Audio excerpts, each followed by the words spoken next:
It's 8:36 now. The contaminated blood scandal has been described as the biggest treatment disaster in NHS history. This week, the UK-wide inquiry into what went wrong concludes after nearly 4 years.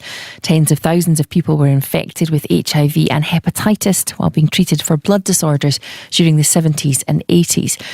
Let's speak now to Bill Wright, who's from Haemophilia Scotland and who's been listening to the closing speeches at the inquiry. Morning, Bill. Good morning, Lucy. Good morning. Could you just set out for us how many people in Scotland were affected by this?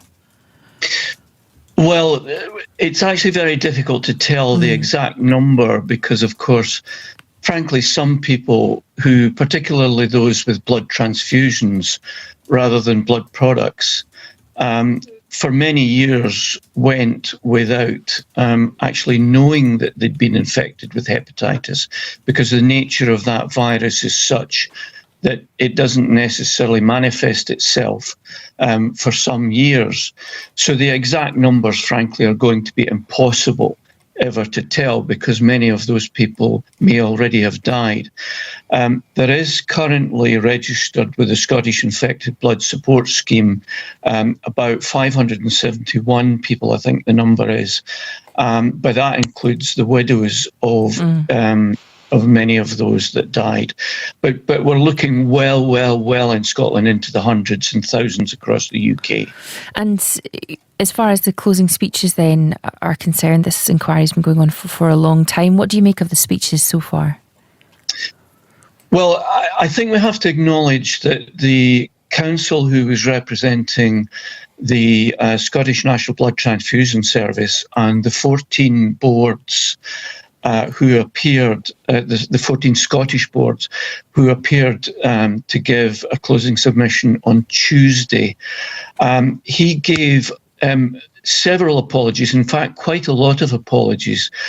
And actually that was very well received by those present, because one of the things we've wanted all along in all of this is an apology, but not just any old apology, but a meaningful apology where those who represented government in these agencies actually then set out what it is they're apologising for. And Simon Bowie, King's Counsel, on behalf of the boards and the Blood Transfusion Service, did that.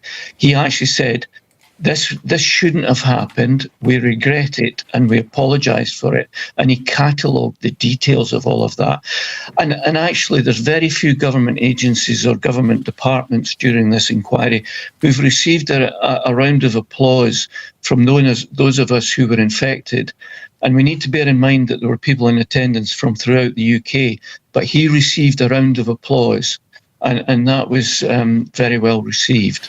When the report is published then, you said that you would like a full and detailed apology. What else would you like from that report?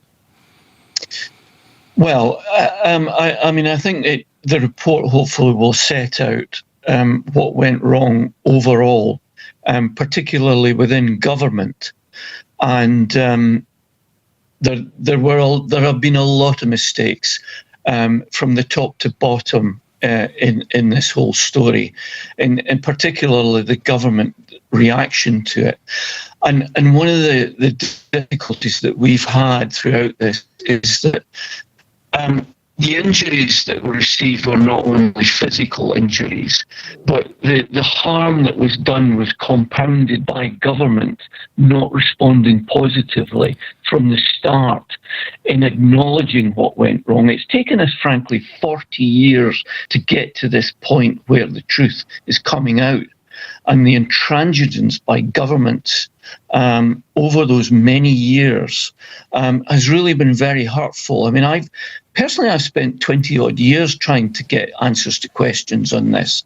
And it's actually very uncomfortable sometimes asking questions where those questions don't want to be asked, if that makes sense.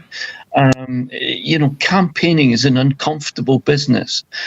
But I'm actually fairly confident that this time, under the leadership of Sir Brian Langstaff, this inquiry will finally set out what went wrong, and actually, hopefully this time also make conclusions as to how to respond and make things better. Okay, well, thank you for your time this morning. Bill Wright from Haemophilia Scotland.